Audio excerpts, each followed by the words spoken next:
Welcome to Code-ISTs, your topics, our views. If you have not subscribed to the channel, please subscribe it. Let's continue the series of Python MySQL database connectivity and then operations. Till now we have covered how to connect to the database MySQL from Python, how to create the database, how to create table, how to insert value into the table, how to fetch the data from the table, how to update the data. Okay. Let's suppose a case where suppose in an organization employee has left. So we have to delete the data. Okay.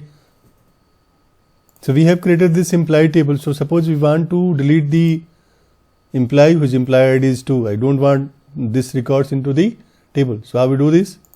Okay. But before that, again the MySQL.connector is used for connecting to the MySQL with Python. For connecting to any database, we need 4 things or 5 things you can say.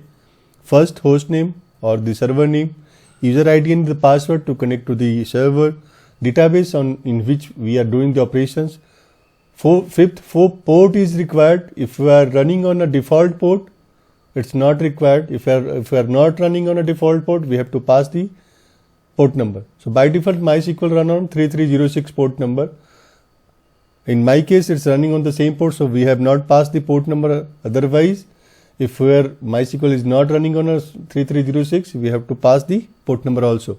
So here connection is created. Okay, so we pass the host, user ID and the password and the database. Okay, and then cursor is used to do all the operations. Okay, so let's create one delete query. Okay, delete query. How did it look like? It's a simple delete from table name, like here employee, where employee ID is equal to 2.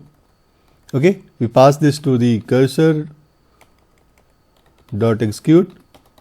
Okay, delete, we have passed this delete query. We have passed this. Okay, because we are doing some changes in the table, so we have to either commit it or roll back it. So we have to write something connection or the database dot commit. By default, if you not write this commit one, cursor will execute this command, but result will be not reflected because it's put in the cache. Okay, so if some error occurs, we have to roll back the changes. So connection dot roll back, simple. Let's print something like deletion is done. Let's print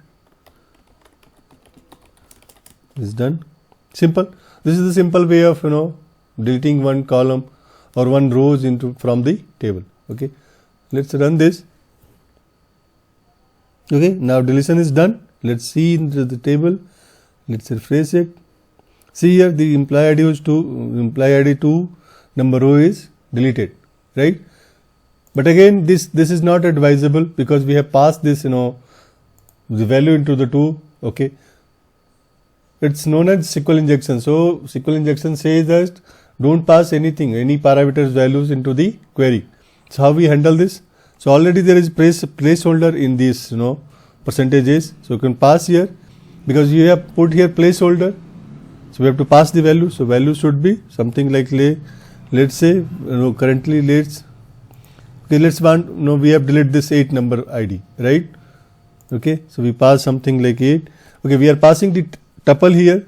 So if you write something like this is not the tuple, but moment you put this comma, then it becomes tuple. Okay. Okay. Here in execute method, we pass the query and then we have to pass the value also because we have put here placeholder, right? So we pass this value, rest is done.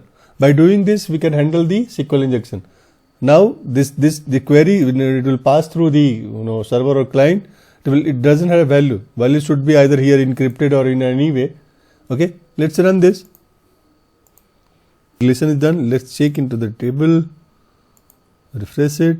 See here, the rows is gone. Okay, this is the simple way of deleting the rows from the table. If you have not subscribed to the channel, please subscribe it. Thank you.